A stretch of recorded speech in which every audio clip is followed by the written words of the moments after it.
Remember when fantasy films felt genuinely dangerous? When a movie didn't need to be a franchise to captivate millions? The 1970s gave us some of cinema's most criminally overlooked magical adventures that vanished from cultural memory almost instantly. Here are 18 forgotten fantasy treasures that absolutely deserve a resurrection. 1. Sinbad and the Eye of the Tiger, 1977. Ray Harryhausen's final sail into adventure delivers stop-motion spectacle that Hollywood forgot to appreciate. Patrick Wayne takes the helm as Sinbad, navigating cursed princes, shape-shifting magic, and monsters that feel tangible because they're genuinely painstaking to create. The premise revolves around rescuing a cursed prince trapped in baboon form by a jealous witch. But what makes this film extraordinary isn't the plot summaries you'll find online. What matters is that iconic walrus battle scene that traumatized 1977 kids in the best way possible. That creature isn't digital fakery pieced together in post-production. Harryhausen spent countless hours crafting frame-by-frame animation to bring that beast to life. Jane Seymour appears radiant. Patrick Troughton steals every scene as a mystical sorcerer, and the whole adventure carries genuine weight. Critics dismiss this as Ray's weakest entry in the Sinbad trilogy, but they miss the point entirely. This film proved that fantasy could be sincere, spectacular, and character-driven simultaneously. Modern superhero tentpoles could learn from how this 1977 film treats its mythology with reverence rather than irony. The pacing never drags. The action sequences feel earned rather than overwhelming, and the heart powering the story shines brightest when Sinbad confronts the harsh reality of his mission. It's criminally underrated, sitting in the shadow of its predecessors while containing some of Harryhausen's most ambitious creature design work. That saber-toothed cat, possessing genuine menace, remains visually stunning, even by contemporary standards. 2. Wizards, 1977. Ralph Bakshi's post-apocalyptic fever dream stands as animation's most gloriously unhinged contribution to 70s fantasy. Wizards dares to ask what happens after nuclear devastation, when magic returns to a ravaged Earth and two brothers wage war over humanity's future. One wizard preaches peace and restoration. His evil twin peddles fascism through propaganda and manipulation. The film incorporates rotoscoped animation mixed with hand-drawn sequences, creating a visual language that shouldn't work but absolutely does. Audiences in 1977 didn't know what to make of it. Critics called it bizarre, which is the highest compliment. The animation during battle sequences carries kinetic energy that most modern fantasy productions can't touch. Characters move with weight and consequence. The story unfolds with genuine philosophical depth, masked beneath cartoon aesthetics. Bakshi later proved his Tolkien adaptations influenced Peter Jackson's. A monumental work, but Wizards remains his most personal creation. Here stands an artist making exactly what he wanted without corporate committees softening the edges. That opening prophecy narration still reverberates with apocalyptic dread. The film asks serious questions about propaganda's power while delivering spectacle that remains visually distinctive decades later. It's a masterclass in independent filmmaking ambition. Nobody makes films like Wizards anymore because studios don't trust audiences to embrace weirdness alongside substance. 3. Zardoz, 1974. John Boorman's hallucinogenic nightmare emerged after his failed attempt to adapt Lord of the Rings, and cinema was forever strangled by its beautiful, bewildering strangeness. Sean Connery wanted to escape Bond's shadow and chose to star in leather underwear while chasing philosophical crises across a post-apocalyptic wasteland. That sentence barely captures what Zardoz accomplishes. The film constructs a future where immortal elites live in a contained vortex while brutish barbarians toil in toxic wastelands, worshipping a stone idol named Zardoz, who's actually a spaceship operated by an elderly man playing Wizard of Oz references. Yes, really. Connery's character Zed penetrates the vortex's mysteries, and what unfolds combines explicit imagery, Baroque cinematography, medieval instruments on the soundtrack, and philosophical arguments about whether immortality destroys humanity. Critics savagely rejected this 1974 disaster when it premiered, but contemporary reviewers recognize it as ambitious, visionary, and genuinely provocative. The film refuses easy answers. It challenges viewers rather than coddles them. Its visual style remains unmistakably 70s without feeling dated because it prioritizes artistic vision over trendy aesthetics. Boorman shoots in Ireland with minimal budget, stretching resources through imagination rather than capital. That restraint forced creativity. The film's strangest elements emerge from necessity rather than excess. Modern fantasy filmmaking learned to fear unconventional narratives, making Zardoz's fearless weirdness feel revolutionary in retrospect. 4. The Phantom Tollbooth, 1970. Chuck Jones, legendary animator responsible for countless Warner Bros. Classics, adapted Norton Juster's celebrated novel into a hybrid live-action fantasy that confused audiences completely. Young Milo, bored and apathetic in his San Francisco apartment, discovers a mysterious toll booth materializing in his bedroom. Stepping through transforms him into an animated realm where words and numbers wage eternal war, where watching watches teach lessons about time, and where meaningless wastelands contain profound truths. The live-action opening grounds us in reality before transitioning seamlessly into animation's pure logic. Jones populated his world with characters drawn from Dr. Seuss' sensibilities, but powered by genuine wit and emotional resonance. Mel Blanc voices, Officer Short Shrift with sardonic perfection. Hans Conried brings warmth to the weatherman.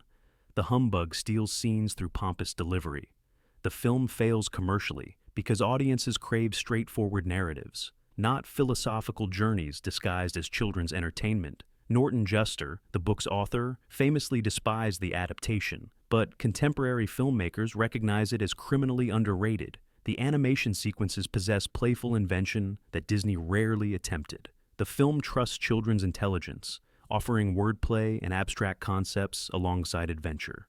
Its production design remains gorgeous, particularly the Mountains of Ignorance scenes, where tangible threat emerges from animated chaos. That Jones created this masterpiece while simultaneously producing animation for television shows demonstrates the era's different creative possibilities.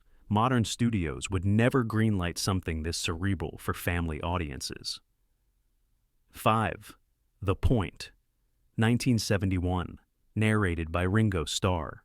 In this version, Harry Nilsson's musical animated television movie sprang directly from recreational drug experimentation, yet somehow arrived as surprisingly wholesome family entertainment.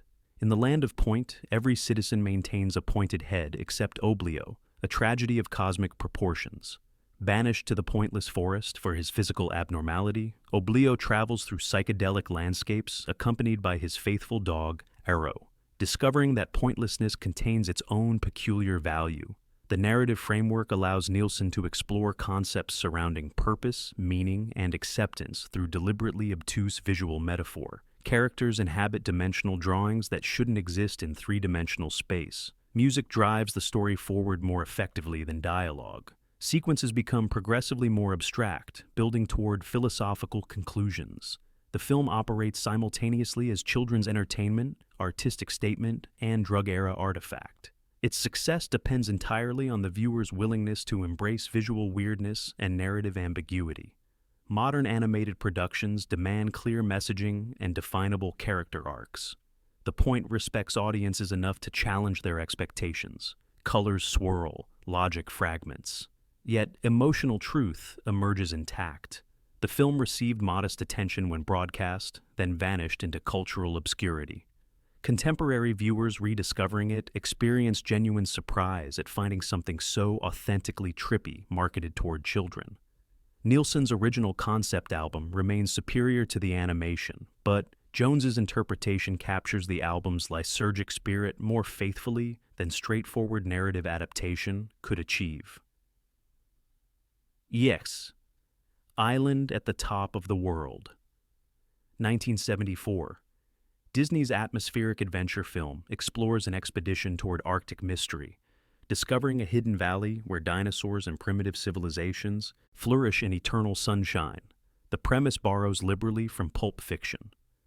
Wealthy businessman funds daring rescue mission, a submarine navigates impossible geography, and proof of prehistoric survival emerges through harrowing encounters.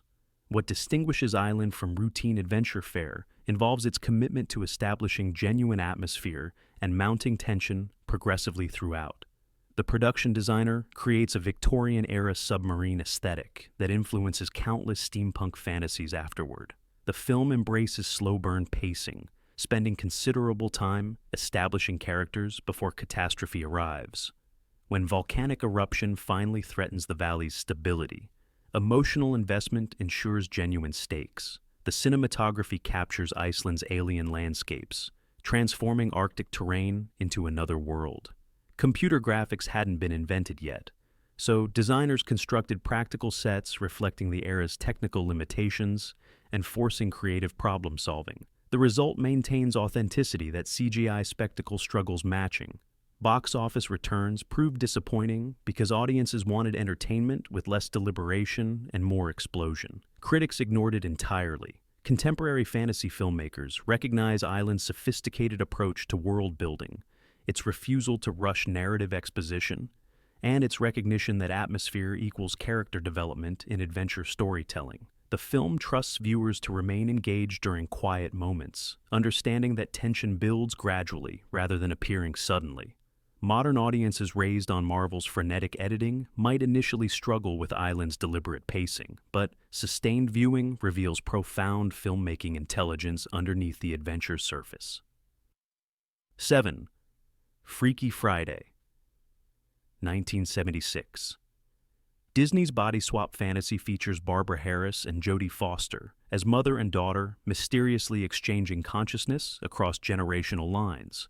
The conceit allows genuine exploration of maternal resentment, generational misunderstanding, and the difficult work required to bridge emotional distance. Foster particularly excels, portraying adult consciousness trapped within adolescent physicality, capturing sophisticated mannerisms and speech patterns that create consistent comedic effect without undermining emotional depth. Harris matches this commitment, conveying teenage rebellion authentically while retaining adult awareness.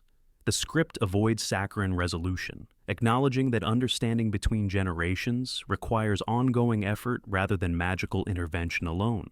The film explores body autonomy, identity, and biological essentialism through comedy without becoming preachy. It recognizes that genuine humor emerges from character behavior rather than manufactured gags. The production design captures mid-70s domestic aesthetics authentically. The soundtrack incorporates period-appropriate music without feeling manipulative. What audiences appreciated regarding Freaky Friday involved how thoroughly it took its premise seriously. Fantasy works best when character stakes exceed visual spectacle. The film proves this principle repeatedly through quiet scenes, where emotional complexity supersedes supernatural elements. Contemporary remakes miss this fundamental understanding, preferring broader comedy over genuine character investigation. The original Freaky Friday influenced countless body swap narratives afterward, though most failed recognizing what made the original effective. This film never condescends toward its young audience or adult viewers. It trusts intelligence existing throughout its runtime. 8. Jabberwocky, 1977. Terry Gilliam's directorial debut stands as cinema's most delightfully grotesque medieval fantasy comedy, adapting Carroll's nonsense poem into fully realized world where gibberish logic governs reality.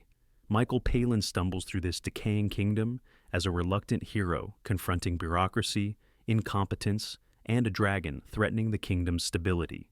The film presents medieval society functioning through absurdist chaos rather than conventional hierarchy. Government officials speak in contradictions. Common citizens navigate incomprehensible regulations. The dragon represents nature's ultimate indifference to human order. Gilliam's visual style assaults sensibilities pleasantly through overwhelming production design detail. Every frame contains constructed richness that demands repeated viewing to absorb completely. The cinematography captures practical sets' authentic decay through naturalistic lighting without artificial enhancement. Palin's performance carries comic timing precision while maintaining genuine vulnerability. Supporting actors embrace absurdist delivery patterns that would sound ridiculous performed conventionally, but feel inevitable within Gilliam's logic. The humor emerges from character behavior within impossible situations, rather than joke construction. Critics dismissed Jabberwocky upon release as incoherent nonsense, which technically describes the film accurately while missing what made it genuinely brilliant. Gilliam's uncompromising vision established his directorial reputation despite commercial failure. The film operates as genuine art object rather than commercial commodity, valuing consistency toward peculiar vision over mainstream accessibility. Contemporary audiences discovering Jabberwocky experience revelation regarding cinema's possibilities beyond conventional storytelling. Gilliam proved that fantasy could be intellectually engaging, visually stunning, and deliberately challenging toward audience expectations simultaneously. 9. The Hobbit, 1977, Rankin Bass. Production's animated television adaptation captured Tolkien's novella's essential spirit more successfully than many realize, producing a genuine classic despite technical limitations. The film embraces the source material's episodic structure rather than forcing dramatic compression. Bilbo's journey unfolds deliberately, introducing dangers and companions at measured pacing. Voice acting provides exceptional character differentiation. The animation style prioritizes storytelling clarity over visual sophistication, allowing narrative substance to dominate viewer attention. The film respects Tolkien's language, incorporating passages directly from the novel without unnecessary modernization. This fidelity extends toward thematic concerns regarding reluctant heroism and adventure's corrupting influence. The film presents Bilbo as genuinely uncomfortable with danger, reinforcing that courage involves overcoming fear rather than absence of fear. The dragon Smaug receives characterization as intelligent, arrogant, and genuinely threatening, rather than generic villain. The animation captures Smaug's physicality convincingly, despite technical constraints. Contemporary Tolkien adaptations sacrifice narrative substance for visual spectacle. Rankin Bass constructed their world through practical methods, generating unique aesthetic that remains distinctive decades later. The film demonstrates that sophisticated storytelling transcends animation technique. Later audiences assuming animated fantasy must involve computer graphics miss what practical animation accomplishes through imagination and artistic commitment. The Hobbit stands as proof that restraint generates strength. What the film doesn't show becomes more powerful than what it depicts. 10. Lord of the Rings, 1978. Ralph Bakshi's live-action, animated hybrid adaptation attempted impossible complexity before concluding abruptly at Two Towers, leaving Return of the King for later completion. The film embraces ambitious storytelling on television budget, creating visually distinctive world that influenced Peter Jackson's monumental work. The rotoscoped animation blends live actors with illustrated environments, generating unique aesthetic despite technical limitations. Voice performances capture character authenticity while conveying physical movement through vocal inflection. The film's commitment toward incorporating Tolkien's linguistic complexity distinguishes it from simplistic fantasy adaptations. Audience members frequently dismiss the animation technique without recognizing how Bakshi used it creatively. The rotoscopy wasn't budget limitation, but artistic choice enabling practical locations shooting blended seamlessly with illustrated worlds. The decision forced visual storytelling discipline. Every frame required intentionality. Unnecessary flourishes disappeared because rendering animation involved genuine labor. The film remains remarkably faithful towards source material, preserving scenes and dialogue that contemporary productions abandoned. Bakshi understood that Tolkien's prose contained poetry that justified preservation. The Battle of Helm's Deep provides exemplary sequence, demonstrating animation's capacity for conveying warfare's overwhelming chaos more effectively than live-action spectacle. The film concludes frustratingly mid-narrative, acknowledging production couldn't complete Jackson's later trilogy scale. Yet what Bakshi accomplished suggests cinema could interpret Tolkien through imaginative direction rather than merely translating books into expensive spectacle. The film possesses genuine artistic merit beyond its incompleteness. It stands as compelling fantasy work despite commercial failure. 11. Ralph Bakshi's animated classics. These shorts and made-for-television productions demonstrated that animation could deliver serious storytelling and sophisticated visual language decades before Pixar's emergence. Bakshi's commitment toward treating animated narratives with mature complexity influenced entire generations of artists. His work proves animation isn't inherently childish, but rather possesses unique storytelling possibilities that live action cannot replicate. The technical limitations forced innovation. Colors achieved distinctive hues through intentional choice, rather than algorithmic generation. Character movement developed personality through frame-by-frame construction rather than motion capture. Bakshi's independence from corporate structures generated creative freedom unimaginable in contemporary studio systems. His films ask serious questions about art, meaning, and human existence. The animation serves storytelling, rather than existing as spectacle justifying itself. Bakshi understood animation as legitimate cinematic language rather than budget alternative.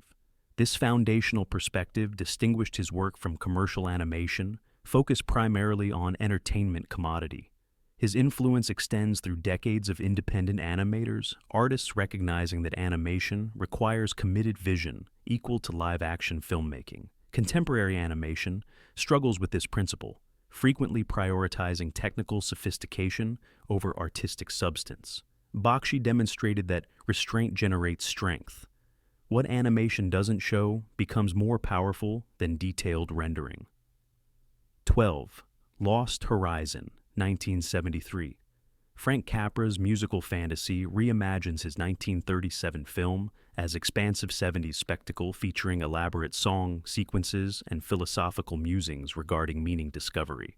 A commercial airliner crashes in Himalayan mountains, survivors discovering a hidden valley where time moves differently and immortality exists within accessible possibility. The musical numbers function as genuine narrative progression rather than entertainment interruption. The songs express character aspiration and philosophical confusion regarding desire's nature. Peter Finch delivers measured performance conveying intellectual curiosity alongside emotional vulnerability. Liv Ullmann provides counterbalance, representing emotional authenticity against masculine rationality. The production design creates convincing Asian aesthetic without falling toward offensive stereotyping. The cinematography captures mountain scenery's grandeur while establishing the valley's otherworldly quality. The film suffered commercially due to musical fantasy's declining popularity in 70s American cinema. Critics dismissed it as pretentious, which mischaracterizes what Capra attempted. The film explores meaningful questions regarding happiness, immortality, and whether eternal existence generates fulfillment or hollow repetition. These concerns demand serious attention rather than dismissal through irony. Contemporary audiences recognize Lost Horizon's ambitious philosophy exceeds most contemporary fantasy productions. The musical structure allows thematic exploration more naturally than dialogue exposition. Characters express inner conflict through song more authentically than speech permits. The film demonstrates musical fantasy's capacity for sophisticated storytelling when approached with artistic integrity. Modern audiences dismissing musicals miss profound storytelling possibilities this format generates. 13. The Land That Time Forgot, 1974. Director Kevin Connor transformed Jules Verne pulp fiction into surprisingly atmospheric adventure film, featuring practical creature effects and genuine tension, building throughout narrative progression.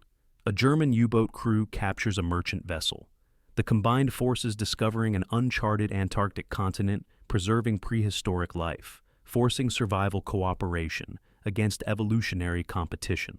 The premise borrows liberally from adventure fiction conventions, yet execution elevates material beyond generic dinosaur movie territory. The production utilizes stop-motion animation blended with live action, creating creature work that maintains consistency across challenging sequences. The film prioritizes character development within survival situations, rather than treating humans as dinosaur fodder. The German soldiers and British crew develop grudging respect through shared dangers. The Antarctic landscape becomes increasingly hostile as the party penetrates further into prehistoric territory. The pacing builds tension gradually, allowing atmosphere to dominate early sequences before creature encounters accelerate action. The cinematography captures natural landscapes' authentic beauty, while establishing unease regarding what inhabits hidden spaces. The film demonstrates that adventure filmmaking benefits from character investment and thoughtful pacing rather than immediate spectacle bombardment. Contemporary viewers raised on action film formula might initially find the setup slow, yet sustained engagement reveals sophisticated filmmaking intelligence. The creature effects remain impressive despite technical limitations, proving that imagination generates impact superior to unlimited budget without creative discipline. The film influenced countless adventure productions afterward, though few matched this balance between action spectacle and genuine character exploration. 14. Bedknobs and Broomsticks. 1971. Walt Disney's magical adventure explores wartime Britain, where animated fantasy sequences counterpoint genuine historical drama, exploring how imagination sustains humanity during existential crisis. Three siblings discover magical bedknob, allowing transport to Portobello Road's enchanted world, meeting eccentric Miss Price, a witch utilizing magical knowledge toward defeating Nazi invasion plans.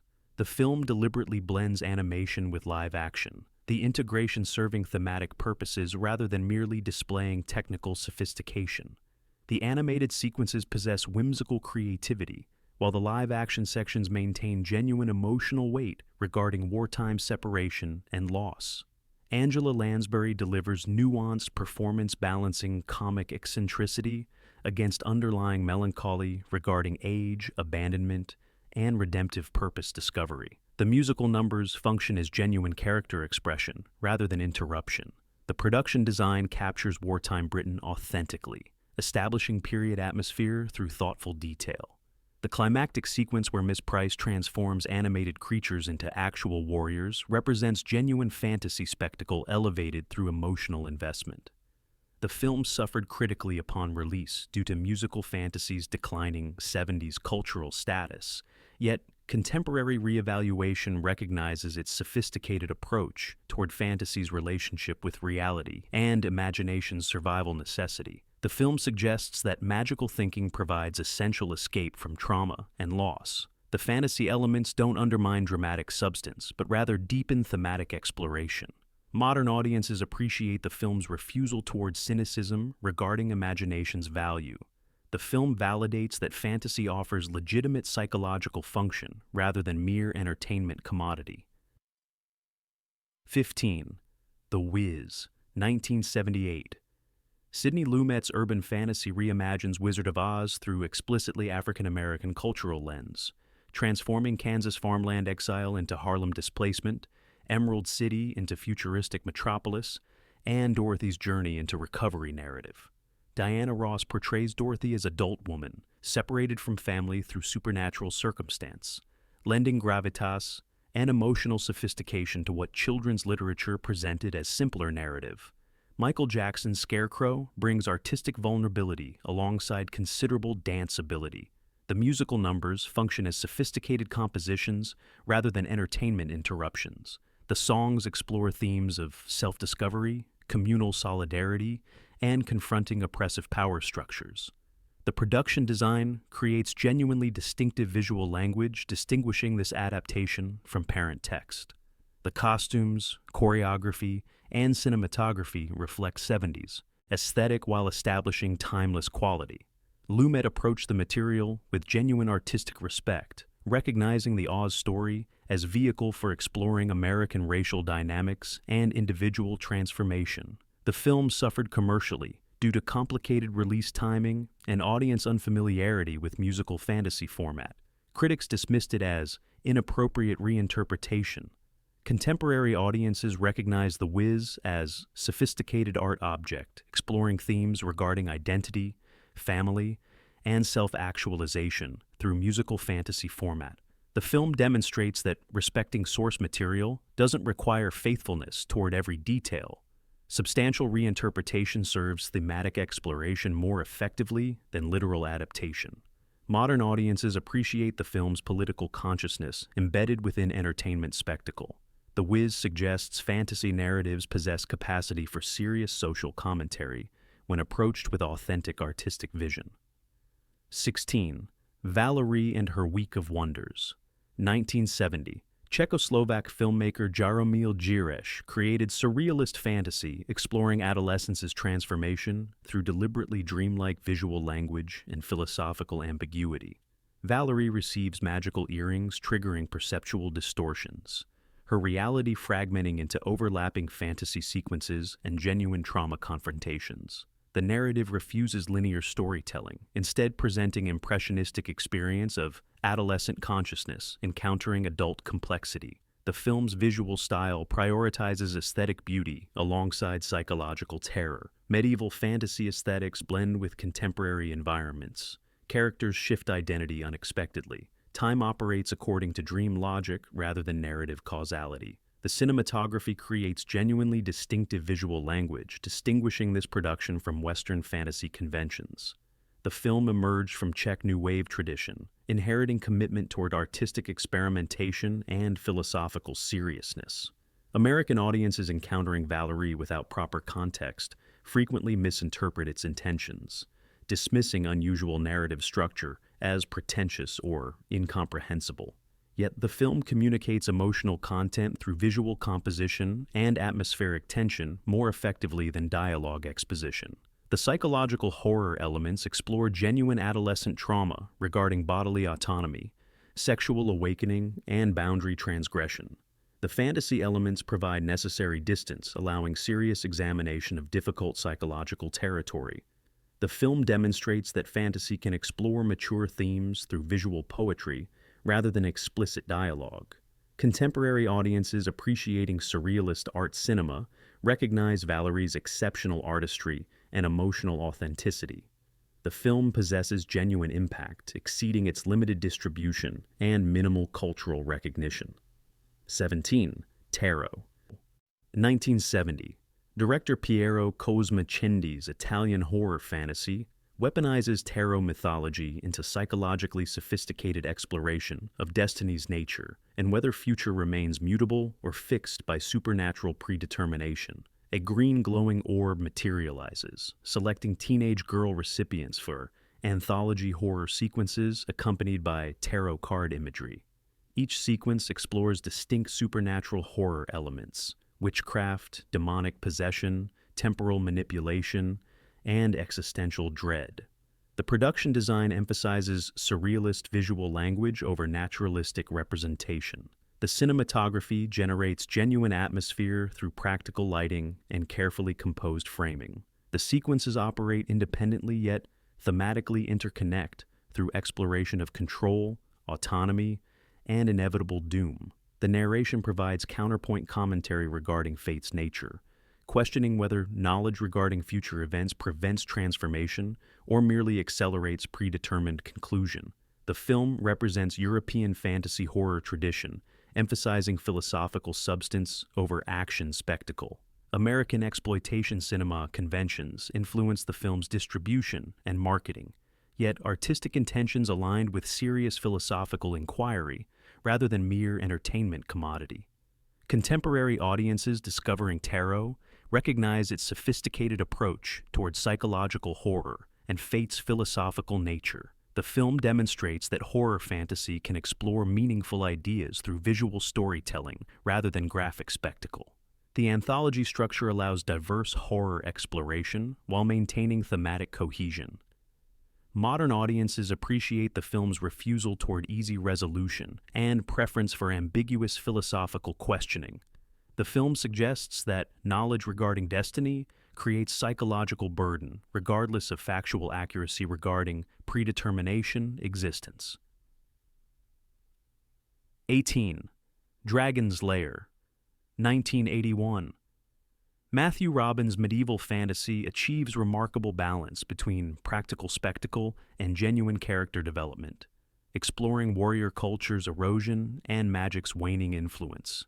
Peter McNichol portrays untested wizard's apprentice accepting seemingly impossible dragon-slaying commission against cynical sorcerer's explicit warnings.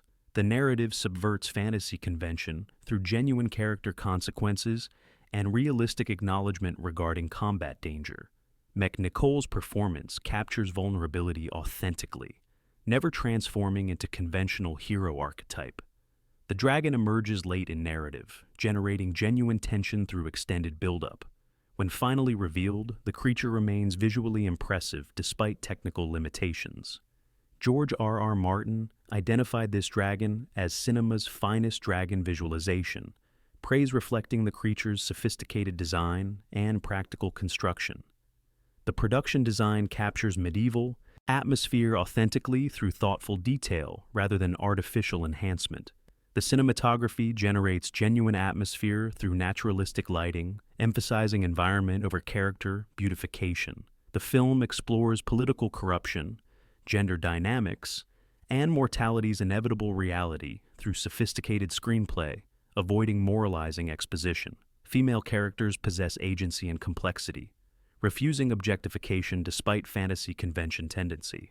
The narrative suggests that heroic mythology frequently obscures political reality through convenient narrative simplification. Contemporary audiences recognize Dragonslayer as genuine fantasy masterpiece deserving reconsideration alongside franchise blockbusters commanding cultural attention.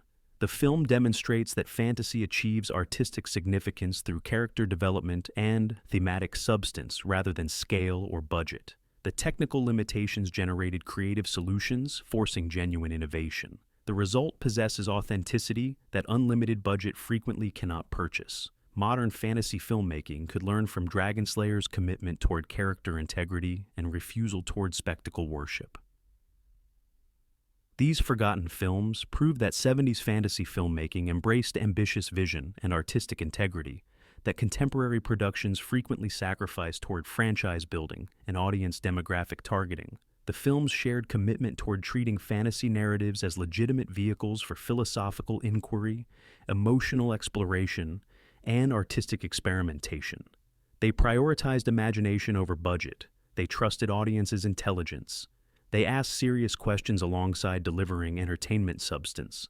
Comment below regarding which forgotten fantasy gem deserves immediate rediscovery and streaming availability. Which 70s fantasy film influenced your artistic sensibilities most profoundly? Should cinema's current fantasy offerings embrace more of these films' philosophical ambition, or is spectacle-focused entertainment perfectly appropriate for contemporary audiences? The conversation demands continuation, because remembering what cinema accomplished matters desperately as creative possibilities narrow beneath commercial pressure.